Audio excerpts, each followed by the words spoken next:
नमस्कार मंडळी, स्वागत आहे तुमचं रसिकाच रेसिपी मराठीमध्ये. चला तर आज बनवूया कुरकुरे भेंडी. तर बघा पावसाळ्याचे दिवस आहेत, त्याच्यामुळे ही कुरकुरी भेंडी खायला एकदमच चविष्ट अशी लागते. त्याचबरोबर ही तुम्ही पटापट घरच्या साहित्यात बनवू शकता आणि 5च मिनटात तयार होणारी ही अशी कुरकुरी भेंडी आहे. चला तर बघूया कुरकुरी भेंडी कशी बनवायची आणि तुम्हीसुद्धा ही भेंडी नक्कीच ट्राय करून बघा आणि कमेंट करून मला नक्की सांगा की भेंडी कशी झाली आहे ती. तर बघा इथं मी ह्या भेंड्या घेतलेल्या आहेत, ह्या स्वच्छ धुवून घेतलेल्या आहेत. तर या पुसून वगैरे घ्यायची काही गरज नाही. तर आता आपण ह्या भेंड्या कट करून घ्या. तर बघा कट करताना काय केलं तर मी एक चॉपिंग पॅड घेतले. त्याच्यानंतर आपण या भेंड्या अशा कट करून घ्या. हे बघा दोन्ही बाजूने अशा कट करायच्या ह्या भेंड्या आणि अशा पद्धतीने मधून कट करायचा आणि जितक्या पातळ आपल्याला हे असं उभं काप करता येतील तेवढं आपण याचे उभे काप करून घ्यायचे आहेत. जितकं तुम्ही उभे काप पातळ कराल तेवढी ही भेंडी कुरकुरीत बनते आणि तळण्यासाठी सोपी होते. तर बघा इतके मी पातळ काप केलेले आहेत. तुम्हाला हवी तशी तुम्ही बारीक भेंडी कट करू शकता. तर बघा हे अशा पद्धतीने मी भेंडी कट करून घेतलेली आहे. अशाच पद्धतीने मी सगळ्या भेंड्या कट करून घेणार आहे.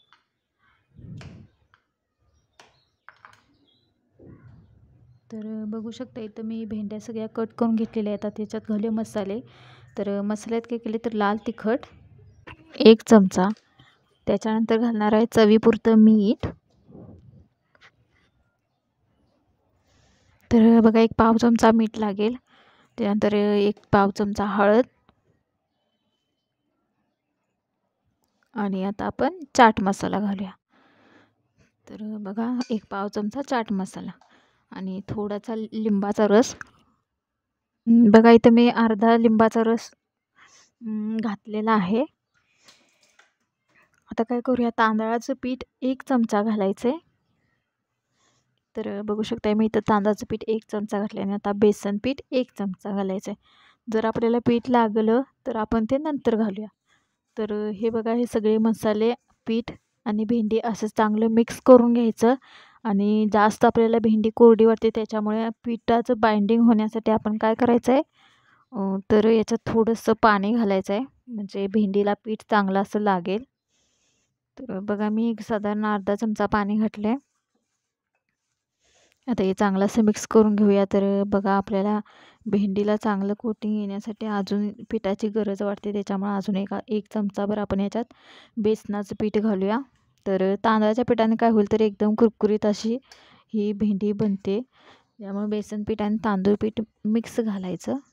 तर बघा अजून थोडंसं पाणी लागेल. तर आता आपण पाणी घालूया आणि आता आपलं हे चांगलं असं तयार होईल म्हणजे भेंडीला चांगलं असं पीठ लागेल.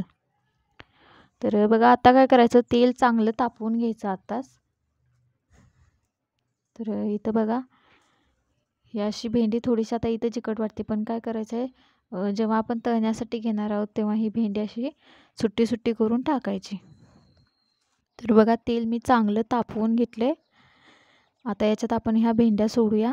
तर अशा वेगळ्या वेगळ्या करतच आपल्याला भेंड्या सोडायच्या आहेत.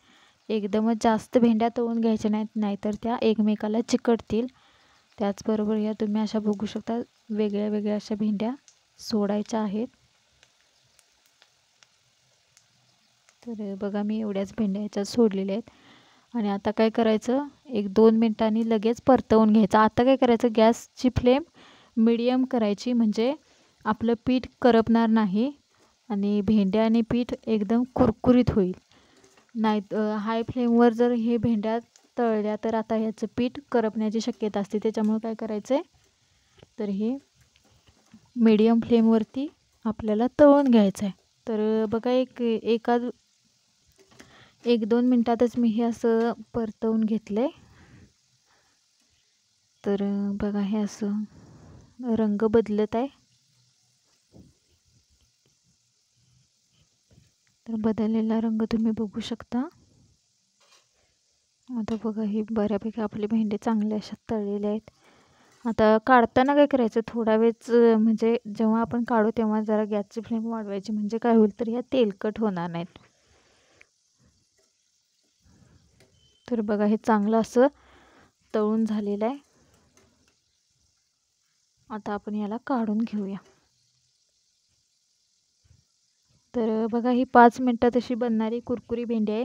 पण ही काय करायचं आहे, आता आपण ही काढून घेऊया आणि ही काय करायचं की जास्त वेळ ठेवायची नाही. 10 ते 15 मिनटापर्यंत ही तुम्ही बनवून खाऊ शकता. तर तुम्ही इथं आवाज ऐकू शकता, एकदम कुरकुरीत असा आवाज येत आहे. एकदमच भारी. तर बघा तुम्हाला रेसिपी कशी वाटली कमेंट करून नक्की सांगा. त्याचबरोबर आवडल्यास चॅनेलला सबस्क्राईब करायला विसरू नका आणि व्हिडिओला लाईक शेअर करायलासुद्धा विसरू नका. त्याचबरोबर व्हिडिओ शेवटपर्यंत बघितल्याबद्दल धन्यवाद.